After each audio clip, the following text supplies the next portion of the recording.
오늘은 인생 질문 8강 아버지의 오른편이라는 주제를 가지고 살펴봅니다. 부재로서 승천의 의미를 알고자 합니다. 이제 우리는 예수 그리스도가 이 땅에서 보이신 마지막 행위에 다다랐습니다. 바로 하늘아버지의 오른편으로 승천하신 일입니다.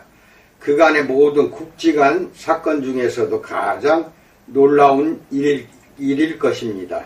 우선 승천은 이를 직접 목격한 제자들에게 당혹스러웠습니다. 아마 그들이 직접 목격했던 모든 기적 가운데 시각적으로 가장 뜻밖이었을 것입니다.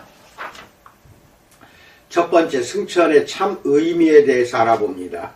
사도행전 1장 9절로 11절에 보면 이 말씀을 마치시고 그들이 보는 데 올려져 가시니 구름이 그를 가리어 보이지 않게 하더라 라고 말했습니다.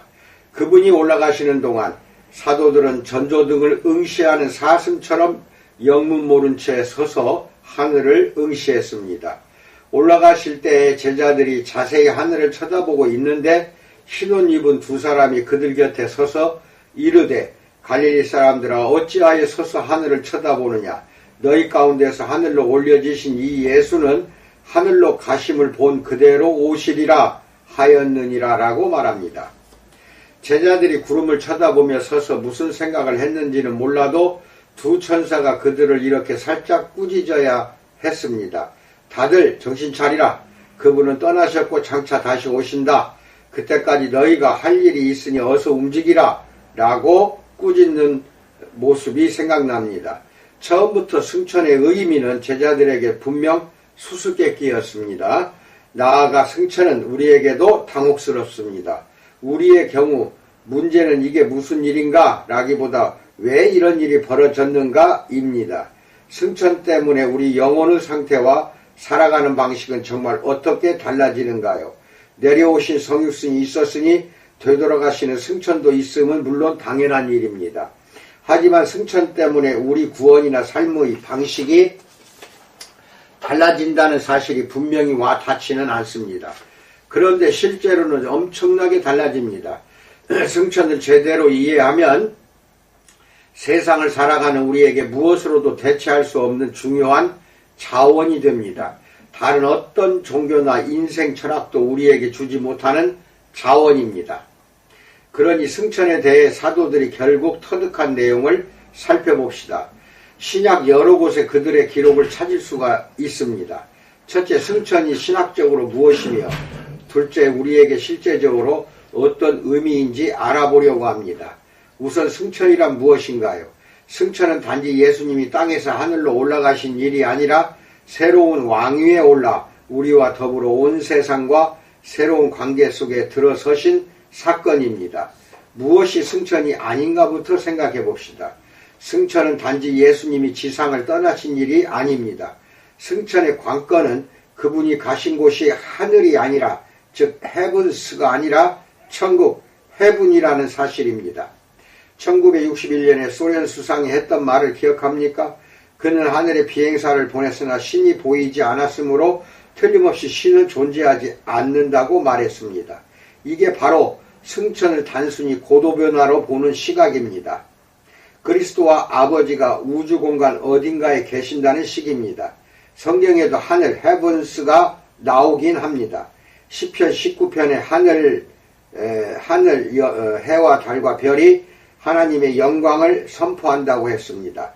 그러나 예수님은 별과 행성이 있는 하늘로 가신 게 아니라 천국으로 가셨습니다. 천국은 우주 궤도보다 훨씬 심오한 세계입니다. 승천의 동사형 단어 ascend에서부터 시작하는 게 좋겠습니다. 알다시피 이 단어는 비행기처럼 위로 올라간다는 뜻입니다. 그러나 이 단어를 사람에게 쓸 때는 흔히들 신중을 기합니다. 예컨대 사다리를 올라갔다라고 말할 때 그 단어를 쓸 수도 있겠으나 농담조가 아니고서야 되게 그런 일에 이런 거창한 단어를 쓰지는 않습니다. 그냥 올라갔다는 뜻의 평범한 동사를 씁니다.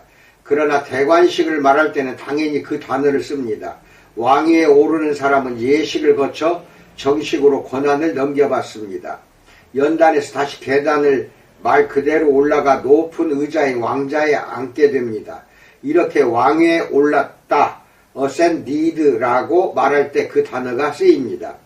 이 단어로 전달되는 의미는 고도변화 이상입니다. 왕은 물리적으로만 다른 사람보다 높은 게 아니라 그들과의 관계도 달라지고 권한을 행사할 권력과 특권도 새로 주어집니다. 계단과 높은 의자는 상징일 뿐입니다. 런던 웨스트민스터 사원에는 에드워드 왕의 왕자가 놓여 있습니다. 800년간 영국 왕들과 여왕들의 대관식에 쓰인 의자입니다. 당신이 정말 계단을 올라가 그 왕자에 앉는다고 해도 실제로 왕위에 오르지는 못합니다. 오히려 웨스트민스터 사원에서 쫓겨날 것입니다.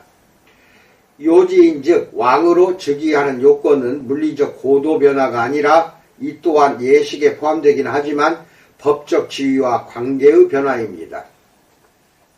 무조건 올라가 왕자에 앉는다고 왕이 되는 게 아닙니다. 반대로 그 오래된 의자에 실제로 앉지 않고도 영국 왕이 될 수 있습니다. 예수님이 단지 아버지께로 돌아가려고 하셨다면 그냥 사라질 수도 있었습니다. 실제로 그러신 적이 여러 번 있었습니다. 예컨대 엠마오 도상의 그분은 제자들 앞에서 순식간에 사라지셨습니다. 그런데 승천하실 때는 구름 속으로 떠올라 아득히 저 위로 멀어지셨습니다. 왜 그러셨을까요? 추측해 볼 수 있을 따름이지만 대관식과 같은 이유에서였을 수 있습니다. 공간적 상승은 높아진 권위와 관계의 상징이었습니다. 예수님은 우주적, 영적으로 벌어지는 일을 물리적으로 재현하셨습니다. 그 일은 무엇이었던가요? 이제 유일한 신인 갓맨은 온전한 인간이자 온전한 신이신 그분은 새 왕이자 인류의 머리로서 좌정하러 가셨습니다. 이 부분에서 기독교 신학은 우리를 사고와 상상의 틀 밖으로 떠밀어버립니다.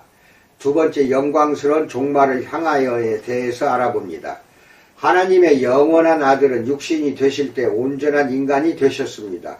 부상과 죽음을 면하실 수 없을 뿐더러 시공의 제약에도 매이셨습니다. 부활하신 후에도 예수님은 손으로 만져졌고 평소처럼 음식을 드셨습니다. 누가복음 24장 39절에 그분은 영은 살과 뼈가 없으되 너희 보는 바와 같이 나는 있느니라 라고 하시며 자신이 여전히 인간임을 보여주셨습니다. 그런데도 그분은 달라져 있었습니다. 문이 닫혀 있어도 나타나셨고 요한복음 10장 20장 19절 그냥 사라지기도 하셨습니다. 누가복음 24장 31절 그분은 여전히 인간이셨으나 근본적 변화를 겪으셨습니다. 미래의 우리 모습이기도 합니다. 바울의 말대로 예수님은 죽은 자들의 첫 열매이십니다. 고린도전서 15장 20절 그분을 믿는 사람은 결국 그분처럼 부활합니다. 그때 우리 인간의 몸은 죄와 악의 망가지기 이전의 상태로 회복되고 보강됩니다. 썩거나 죽지도 않습니다. 현재로서는 상상할 수 없는 새로운 능력과 감각도 분명히 많아질 것입니다. 승천으로 달라진 게 또 있습니다. 인간으로 세상의 시공 속에 존재하시는 한 예수님은 한 번에 한 곳에 밖에 계실 수 없습니다. 그분의 말씀을 듣거나 그분과 교제하거나 그분을 경험하려는 사람은 그 시간에 그 자리에 있어야만 합니다. 그러나 승천하신 예수님은 시공의 제약을 벗어나 아버지의 임재 속에 들어가셨습니다. 여전히 인간이고 둘째 아담이고 고린도전서 15장 22절 우리의 대언자 어드보케이트이시지만 이제 한없이 영화로워져 그분이 하시는 일마다 우주적 규모입니다. 그 손과 몸의 상처가 영광 중 빛나네 라고 하는 찬송가 가사와 같습니다. 루이스 벌코프가 벌코프 조직신학에서 말했듯이 그분은 천국의 충만한 영광 속으로 들어가 천국 생활에 온전히 적응하셨다라고 말합니다. 그래서 그분이 하시는 일은 시공의 제약을 일체 벗어납니다. 이제 더는 그분의 사역을 받기 위해 하나의 지리적 장소로 갈 필요가 없습니다. 그분은 이전에 하시던 모든 일을 여전히 하시지만 승천하신 지금은 어느 곳에 누구라도 그 일을 동시에 접할 수 있습니다. 승천으로 우리는 그분의 친밀하심과 지도와 변호를 잃은 게 아니라 오히려 이 모두를 확대된 상태로 무한히 누릴 수 있게 되었습니다. 신학적으로 말하자면 지금 우리는 전 세계를 상대로 천국에서 자신의 중보사역을 적극 지속하십니다. 그분은 여전히 선지자로서 말씀으로 우리를 가르치고 교훈하시되 이제 성령을 통해 어디서나 하십니다. 그분은 여전히 왕이시되 이제 자기 백성에게 주신 은사 에베소서 4장 4절로 16절에서 이끌고 섬기고 구제하고 가르치고 다스리고 베푸는 등의 은사를 통해 교회 전체를 인도하고 지도하십니다. 그분은 여전히 제사장으로서 우리를 상담하고 지원하시되 이제 아버지의 면전에서 우리를 대변하십니다. 마태복음 26장 64절과 사도행전 2장 33절로 36절에 나와 있듯이 예수님은 승천하여 아버지의 우편으로 가셨습니다. 고대의 왕의 우편에 앉는 사람은 왕의 총리와 같아서 왕권을 행사하여 실제 법과 정책으로 통치했습니다. 그래서 이 말은 예수님이 승천하여 통치를 시작하셨다는 뜻입니다. 다만 승천이 곧 왕의 즉위라는 이 개념은 부연 설명이 필요합니다. 예수님은 하나님이시므로 늘 왕이셨고 늘 우리를 다스리실 권한이 있었습니다. 그런데 이제 부활하에 승천하신 신인 간맨으로서 천국에서 교회의 머리가 되시고 다른 모든 통치자와 주관자까지 다스리십니다. 즉 만물 위에 교회의 머리이십니다. 에베소서 1장 21절로 22절. 이 일을 그분은 특히 성령의 역사를 통해서 하시는데 이에 대해서는 죽기 전날 밤 친히 제자들에게 자세히 설명하신 바 있습니다. 요한복음 14장에서 17장. 이는 또 그분이 모든 역사를 통치하고 지배하여 최종 목표점을 지향하신다는 뜻입니다. 그때가 되면 하나님의 새 백성인 교회가 완전히 최종 해방됨과 아울러 세상도 온통 새로워집니다. 로마서 8장 18절 이하. 그때가 되면 더는 고난이나 악이나 죽음도 없습니다. 예수님의 구원과 회복사역이 완성되기 때문입니다. 요컨대 지금 예수님은 새하늘과 새 땅을 이룰 우주 변혁 계획을 지휘하시는 중이십니다. 사도행전 65장 17절로 25절. 승천하신 주님은 사도행전이 아니라 이사야서 65장 17절로 25절 보세요. 승천하신 주님은 사람들의 심령에 역사하여 복음을 전파하고 교회를 세우시는 한편 역사의 모든 사건을 영광스러운 종말적으로 이끌어 가십니다. 세 번째, 우리로 하여금 사모하게 하신다에 대해서 알아봅니다. 지금까지 승천이 무엇인지 살펴보았습니다. 그렇다면 그것이 우리에게 실제적으로 어떤 의미가 있는가요? 우리의 일상생활에 어떤 영향을 미치는가요? 여기서 일일이 다 살펴볼 수 없을 만큼 의미가 많지만 그중 세 가지 중요한 점을 생각해 보기로 합니다.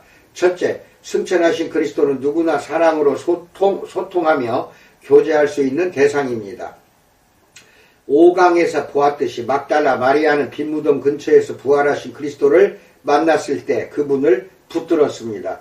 그 사건을 다시 봅시다. 예수님은 자신을 붙드는 그녀에게 나를 붙들지 말라, 내가 아직 아버지께로 올라가지 아니하였노라라고 요한복음 20장 17절에서 말씀하십니다.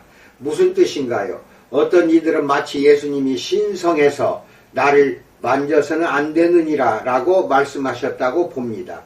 이 이론의 문제점은 요한복음 20장 말미에 그분이 도마에게 자신을 만져보라고 말씀하신 것입니다. 그렇다면 무슨 뜻으로 하신 말씀일까요? 나를 붙들지 말라에 쓰인 동사는 꽉 쥔다는 뜻입니다. 마리아는 온 힘을 다해 그분을 붙들었습니다. 스승과의 소중한 관계를 그분의 죽음으로 잃었었는데 이제 살아나셨으니 다시는 잃지 않겠다고 생각했을 것입니다. 그러나 틀린 생각이었습니다. 나를 붙들지 말라, 내가 내 아버지께로 올라간다는 말씀은 그분이 승천하시면 마리아에게 더 굳건한 사랑의 관계가 주어진다는 뜻입니다. 왜 그럴까요? 그러면 그분이 그녀와 가끔 포옹하시는 정도가 아니라 정말 영영 떠나지 않고 늘 그녀의 심중에 계시기 때문입니다. 내 생각에 그분의 말씀의 골자는 이렇습니다. 마리아야, 스승이요 친구인 나를 다시는 잃고 싶지 않은 내 마음을 나도 아느니라. 하지만 내 마음을 제대로 알면 너도 깨닫거니와 내가 승천하면 항상 영원히 내 곁에 있으리라. 마리아야, 내가 지금 이대로 있으면 너는 나를 이룰 수도 있느니라. 누가 너를 옥에 가둔다면 내가 따라갈 수 없겠으나 아버지께로 승천하면 영원히 내 곁에 있으리라. 내가 가장 깊고 어두운 지하 감옥에 갇힌다 해도 거기서도 내가 함께 하리니 그 친밀한 교제가 너의 것이니라. 그 무엇도 너에게서 나를 빼앗을 수 없느니라 라고 말하는 것의 의미입니다. 어거스틴은 그것을 이렇게 표현했습니다. 주께서 우리 눈앞에서 승천하시어 우리는 슬프게 돌아섰으나 알고 보니 주님은 우리 마음속에 계셨나이다 라고 말합니다. 예수님은 마리아에게 내 손을 놓으면 맞잡은 손보다 더 좋은 것을 주리니 곧 내 마음이 내 마음 안에 살리라라고 말씀하십니다. 감상적으로 들릴 수 있음을 나도 압니다. 우리에게 익숙해진 이런 식의 표현은 영화와 대중가요에 나옵니다. 그래서 당신의 사고는 나의 이런 말을 자연히 연애소설 범주에 끼워 넣습니다. 그러나 예수님의 승천으로 가능해진 일은 그런 장면과는 전혀 다릅니다. 영원히 함께 하신다는 약속을 능히 지키실 분은 그분뿐이며 이 약속은 낭만적 행복을 초월합니다. 성경은 예수님이 능력으로 우주의 보좌에서 우리로 그분을 사모하게 하신다고 가르칩니다. 에베소서 2장 6절에 따르면 신자는 그리스도와 연합했으므로 신비롭게도 이미 그분과 함께 하늘에 앉아 있습니다. 적어도 이것은 성령을 통해 우리의 감정, 즉 마음속 심연의 갈망과 동경이 그리스도와 생생히 교류하며 그분으로 만족할 수 있다는 뜻입니다. 그 생생함은 이루 말할 수 없습니다. 18세기의 위대한 목회자요 신학자인 조나단 에드워즈는 신앙 고백이라는 글에서 자신의 기도와 묵상의 삶을 담아냈습니다. 다음은 그중 한 대목입니다. 나는 수시로 도시에서 떨어진 허드슨 강둑의 한적한 곳으로 물러나 거룩한 세계를 묵상하고 하나님과 은밀한 대화를 나누며 달콤한 시간을 보냈다. 그때도 역시 어떤 책보다도 성경에서 가장 큰 기쁨을 얻었다. 성경을 읽노라면 자주 단어 하나하나마다 다 마음에 와 닿는 듯 했다. 내 깊은 내면과 달콤한 능력의 말씀이 서로 조화를 이루는 느낌이었다. 문장마다 드러나는 빛이 너무 눈부시고 아주 신선한 양식이 공급되어 더 읽지 못할 때도 많았다. 대개 한 문장을 오래 묵상하며 그 속에 담긴 경의에 주목했으나 그래도 경의는 거의 문장마다 가득해 보였다라고 말합니다. 그렇게 그리스도와 교제를 나누던 어느 한때의 최절정을 에드워즈는 이렇게 기록했습니다. 한 번은 1737년에 요양차 말을 타고 숲에 들어갔다가 한적한 곳에서 내려 평소처럼 걸으며 하나님을 묵상하고 기도했다. 문득 하나님과 인간 사이의 중보자이신 하나님의 아들의 비범한 영광이 보였다. 그 은혜는 놀랍고 고맙고 순전하고 달콤했으며 그 겸손은 온유하고 푸근했다. 평온하고 달콤하면서도 하늘보다 커 보이는 은혜였다. 그리스도의 인격은 형언할 수 없이 탁월하여 내 모든 생각과 개념을 삼켰는데 그렇게 아마도 1시간 정도 지속되는 동안 거의 내내 눈물을 주체할 수 없었다. 영혼의 열망이 느껴졌다. 말로 표현할 수 없게 비워져 쓰러지고 싶었고 티끌 속에 엎드려 그리스도만으로 충만해지고 싶었고 거룩하고 순전한 사랑으로 그분을 사랑하고 싶었고 그분을 신뢰하고 섬기고 따르고 의지하며 살고 싶었고 천국의 신성한 순결로 온전히 순전하게 성화되고 싶었다. 아주 비슷한 경험이 몇 번 더 있었는데 늘 똑같은 감동을 받았다라고 말합니다. 그러면 당신은 소수의 특이한 성인은 늘 있지 않은가? 그들은 특별해서 예수님이 아주 절절히 느껴진다라고 말할지 모른다. 하지만 이는 당신이 승천의 진리를 잘 모른다는 증거다. 바울은 그리스도의 사랑이 그리스도인의 한 증표로 우리 마음에 부은 바 됨이라고 로마서 5장 5절에서 말했고 또 그 무엇도 우리를 예수님의 사랑에서 끊을 수 없는 이유가 그분이 하나님 우편에 계신 자요 우리를 위하여 간구하시는 자이시기 때문이라고 8장 34절에서 말합니다. 그리스도가 승천하셨기에 우리는 그분의 임재를 알 수 있습니다. 성령을 통해 그분은 실제로 우리에게 말씀하시고 가르치시며 우리 마음에 사랑을 부어주십니다. 그분의 임재는 선택된 집단, 즉 신비롭게 주파수가 맞추어져 있거나 정서적으로 예민하거나 도덕적으로 흠없는 성인들만의 것이 아닙니다. 천만의 말입니다. 예수님이 시공의 제약을 벗어나 천국에 입성하신 목적은 누구의 삶 속에나 들어가 밝고 생생하게 사랑과 인격적 소통을 나누시기 위해서였습니다. 글쎄, 둘째, 승천하신 그리스도는 완전히 인격적이실 뿐 아니라 권능자이십니다. 그분은 교회를 위해 만물을 주관하시며 그로 인해 우리는 평안한 마음으로 세상에 직면할 수 있습니다. 에베소서 1장에 보듯이 성부 하나님은 그리스도를 죽은 자들 가운데서 다시 살리시고 하늘에서 자기의 오른편에 앉히사 모든 통치와 권세와 능력과 주권 위에 뛰어나게 하시고 또 만물을 그의 발 아래에 복종하게 하시고 그를 만물 위에 교회의 머리로 삼으셨다.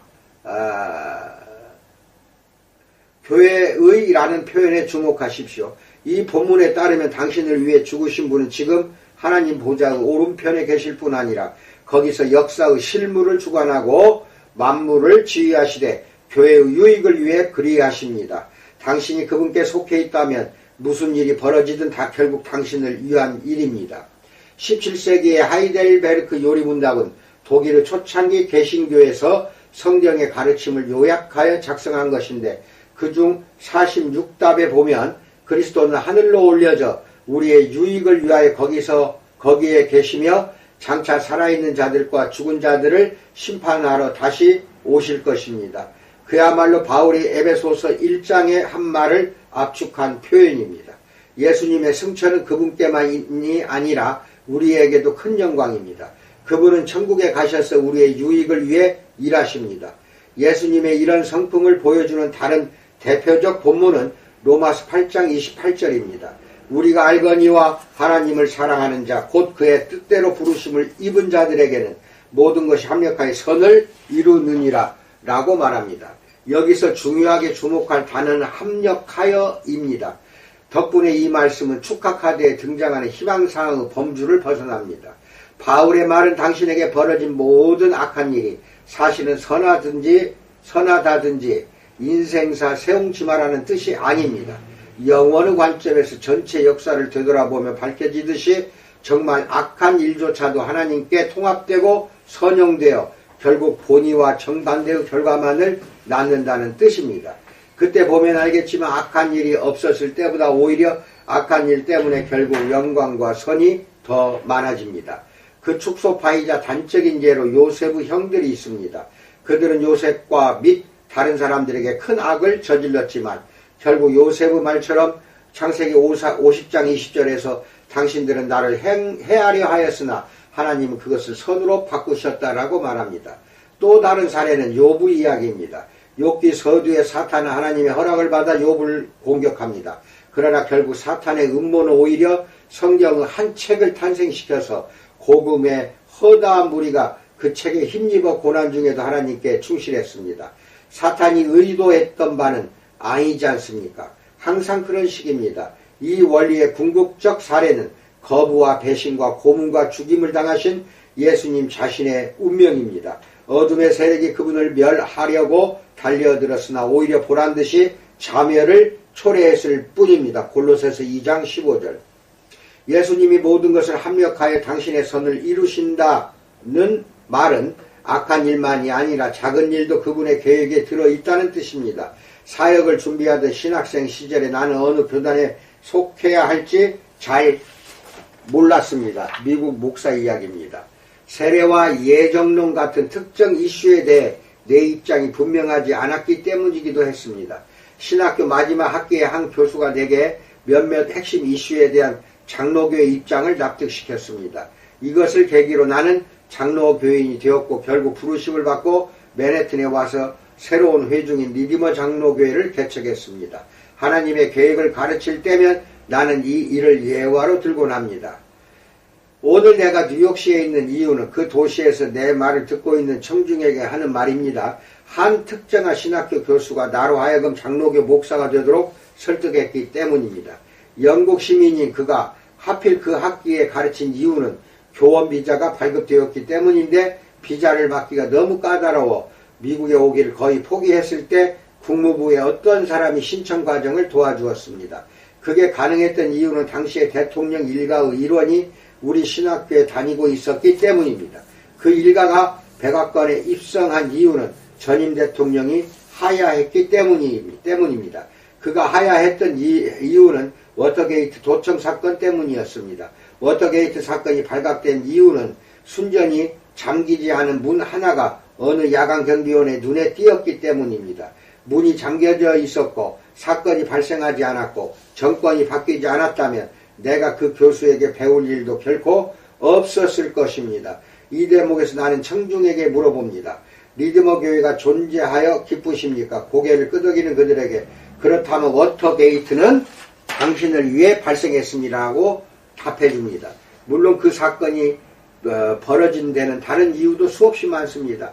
하나님의 계획은 복잡하여 우리가 다 이해할 수 없습니다. 다만 이는 결국 당신이 평안하게 쉴 수 있다는 뜻입니다. 당신을 위해 죽으신 그분이 아버지의 오른편에서 만사를 주관하십니다. 지금도 그분의 손에는 당신을 위해 고난당하신 표인 못자국이 남아 있습니다. 당신은 쉴 수 있습니까? 아니면 불안한가요? 삶이 너무 벅차게 느껴집니까? 혼자서 재주를 부려야 하는가요? 그렇다면 당신은 승천을 믿지 않거나 자원으로 활용하지 못하는 것입니다. 끝으로 승천하신 그리스도 덕분에 당신은 하나님 아버지께서 당신을 용서하시고 받아주시고 기뻐하심을 확실히 알 수 있습니다. 신약에 따르면 예수님의 승천은 그분이 대제사장으로서 하나님의 정의의 보좌 앞에서 우리를 대변하신다는 뜻입니다. 바울은 법률 용어를 써서 예수님이 우리를 위해 중재, 즉 중보하신다고 표현했습니다. 그분 자신도 제자들에게 우리의 대언자로서 중보를 약속하셨는데 승천하신 덕분에 그 약속을 지키실 수 있습니다. 이 개념이 히브리서 7장과 요한일서 2장에 이렇게 표현되어 있습니다.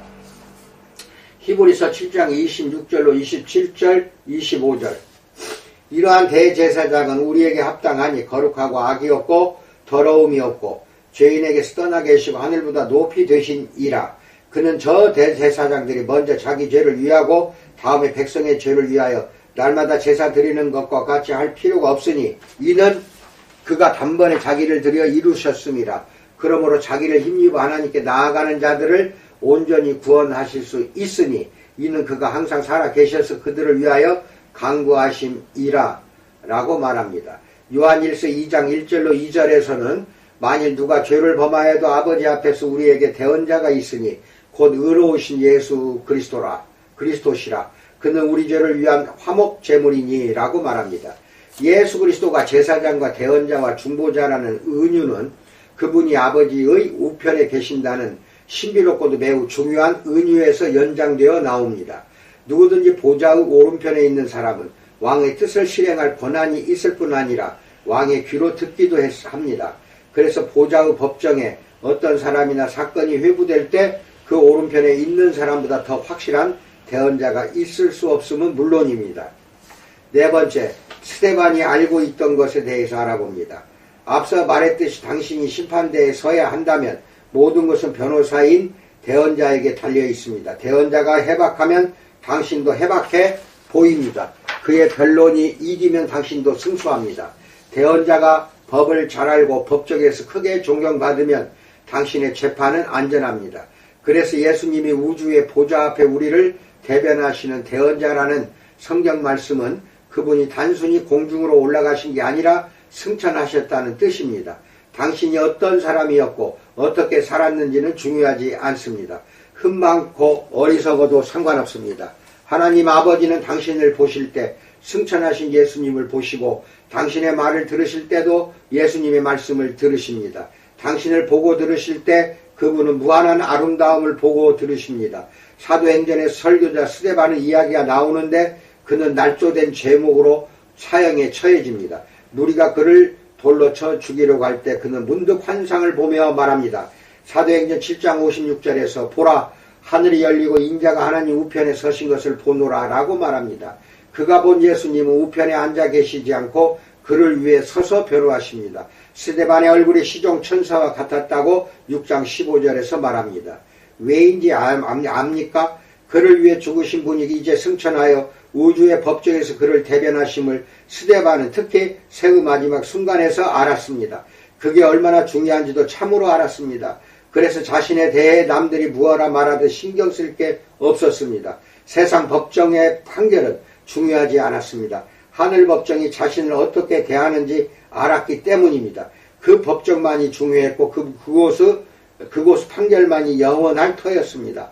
막강한 적들이 그를 부정하다고 욕해도 상관없었습니다. 하나님 보시기에 자신이 정결함을 알았기 때문입니다. 한때 심리학계에서 즐겨 사용하던 문구를 빌려 말해보려고 합니다. 스데반은 진정한 자아실현을 이룬 사람이었습니다. 그렇기 때문에 자신을 죽이려는 사람도 용서할 수 있었습니다. 7장 60절 보세요. 이유가 무엇일까요? 승천의 의미를 알았기 때문입니다. 당신도 승천의 의미를 압니까? 그분을 믿으면 그분이 영영이 살아계셔서 당신을 위해 중보하십니다. 성경에 가능하다고 말한 대로 당신은 승천하신 그리스도와 소통하며 교제합니까? 아버지 오른편에 당신을 위해 만물을 주관하시는 구주가 계십니다. 그 사실을 아는 데서 오는 마음의 평화가 있습니까? 하나님의 오른편에 중보하시는 그리스도가 계십니다. 그 사실을 아는 데서 오는 부동의 기쁨과 자상이 있습니까? 예수 그리스도는 보좌에 오른편에 올라 우리의 선지자와 왕과 제사장이 되셨습니다. 그분은 우주적 규모로 우리의 절친한 친구요, 지도자요, 중보자이십니다. 당신이 아는 예수님은 그런 분입니까? 당신도 스데반처럼 힘차게 살다가 죽고 싶다면 직접 승천의 교리에서 힘을 얻으세요. 아멘. 빨리 읽었습니다. 요즘 여러분 좀 게으르신 것 같아요. 잘 안 보는 분이 많아집니다. 졸업해도 제 영상은 여러분 곁에서 항상 있을 것입니다. 보시는 분이 있기 때문에 그렇습니다. 읽지 않는 사람을 위해서라면 나 이거 안 합니다. 내 영상을 듣고 보고 지혜를 얻으려고 하는 사람들이 신학생 중에 여럿 있기 때문에 이 영상을 제작하는 것입니다. 여러분 공부 열심히 하지 않으면 아예 목회하지 마세요. 목사 안수 받는 거 그거 여러분 아니라도 받을 사람 너무 많습니다. 정신 차리세요. 그리고 자료는 밴드에 다 있다고 그랬습니다. 합동예장이라는 밴드입니다. 가입하시라고 그랬더니 지금 한 3명, 4명이 가입했습니다. 나머지는 왜 가입하지 않죠? 모두 가입해서 그 안에 있는 자료는 다 여러분 것으로 다운받아서 쓰라고 내가 제공해 드리는 것인데 이게 쉬운 일이 아닙니다. 자료 올리는 것이. 왜 그렇게 도와주는데도 3명, 4명만 밴드에 가입하십니까? 열심히 하세요. 다 여러분을 위해서 내가 세속에서 말한다면 사소고생하는 것입니다.